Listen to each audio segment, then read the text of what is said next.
திருச்சிற்றம்பலம். தினம் ஒரு திருமந்திரம். திருச்சிற்றம்பலம். தீ முதல் ஐந்தும் திசை எட்டும் கீழ்மேலும் ஆயும் அறிவனுக்கு அப்புறம் ஆனந்தம் மாயை மாமாயை கடந்து நின்றார் காண நாயகன் நின்று நடன் செய்யும் மாறே.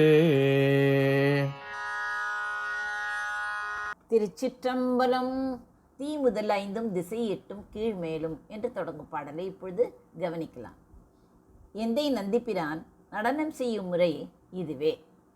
ஐம்பெரும் பூதங்களின் ஒளி அணுக்களிலும் 8 திசைகளிலும் கீழும் மேலும் ஆகிய மேலும் 2 திசைகளிலும் அறிவை கடந்த சிவானந்த நிலை நிலவுகின்றது.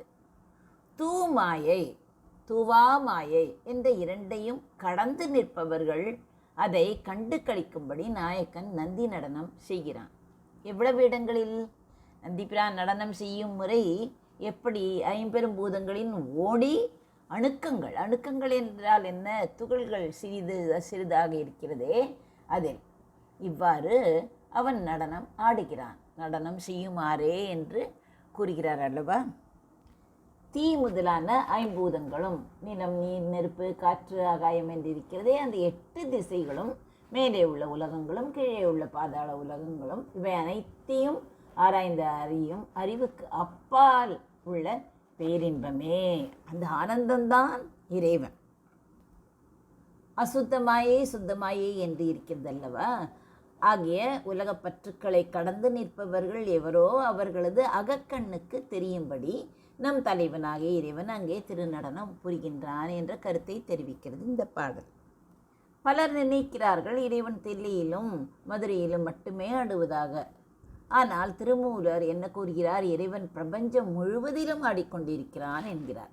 அந்த நடனம் அண்டவெளியிலும் நடக்கிறது. பிண்டம், அதாவது நம் உடலுக்குள்ளும் அண்டம் நடக்கிறது, அதாவது வெளியிலும் நம் உள்ளுக்குள்ளும் நடக்கிறது என்று கூறுகிறார். மனிதன் இறைவனை ஏன் காண முடிவதில்லை? அதற்கு தடையாக இருப்பது என்ன? மாயை தான் அதற்கு தடையாக இருக்கிறது. நாம் பார்க்கும் இந்த பருப்பொருள் உலகம் மாயை.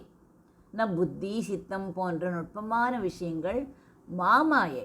இவற்றை தாண்டி நான் என்ற அகந்தையை விட்டு ஒழிப்பவர்களுக்கே இறைவனின் ஆடல் புலப்படும். அறிவு கேட்டாத ஆனந்தம். நாம் கல்வியாலும் தர்க்கத்தாலும் இறைவனை புரிந்து கொள்ள முயற்சிக்கிறோம். ஆனால் அறிவு ஒரு எல்லை வரைதான் செல்லும். அந்த அறிவை தாண்டி அன்பினால் கசிந்து உருகும்போது மட்டுமே அந்த ஆனந்தம் நம் வசப்படும்.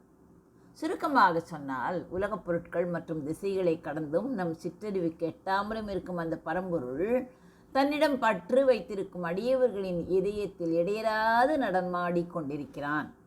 அந்த நடனமே நமக்கு அருளையும் விடுதலையும் அளிக்கிறது. தீ முதல் ஐந்தும் திசை எட்டும் கீழ் மேலும் ஆயும் அறிவினுக்கு அப்புறம் ஆனந்தம் மாயை மாமாயை கடந்து நின்றார் காண நாயக்கன் நின்று நடம் செய்யுமாறே. நன்றி, வணக்கம். உமா பாலசுப்ரமணியன்.